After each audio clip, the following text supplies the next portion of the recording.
Hola, mi nombre es Wilson Fermín, encargado de Clubes de Ciencia en Quechua 2021. Clubes de Ciencia en Quechua es un espacio de diálogo e intercambio de conocimientos entre quechohablantes. Su estructura está conformada por talleres gratuitos sobre diversas temáticas del conocimiento científico preparados por profesionales e investigadores. De esta manera, se busca incentivar el pensamiento crítico, así como la creación de contenido académico en quechua. Clubes de Ciencia en Quechua es organizado por Camac Yachachescuna en alianza con Clubes de Ciencia Perú y Science Clubs International. La primera edición de Clubes de Ciencia en Quechua se llevó a cabo en el año 2020. En esta primera edición se contó con la participación de quechohablantes residentes en distintas partes del Perú y el mundo. Entre las temáticas que se llevaron a cabo en lengua quechua se encuentran la historia, el derecho, el medio ambiente, la biología, entre otros más. Esto con el propósito de concertar terminología quechua para la expresión del conocimiento científico. Cada uno de estos temas se desenlazaron en cada uno de los talleres que comprendieron Clubes de Ciencia en Quechua 2020. Este año 2021 volvimos a generar este espacio académico con una edición del Bicentenario.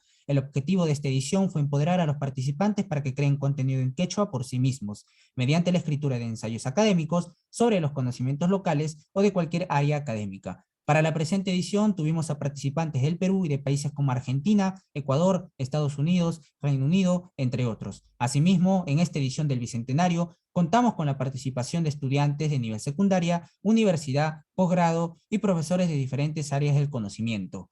Dentro de los talleres que comprendieron Clubes de Ciencia en Quechua 2021 se encuentran Introducción a la Publicación Digital, Introducción al Quechua, las ponencias de la institución KIS, el Quechua Institute of Science, Technology and Humanities, el silabario amazónico, imágenes de la ciencia, que nos dice el ADN sobre nuestro pasado y futuro, entre otros más. Desde Camac de Chachiscuna nos comprometemos a seguir generando espacios de diálogo y aprendizaje con futuras ediciones de Clubes de Ciencia en Quechua.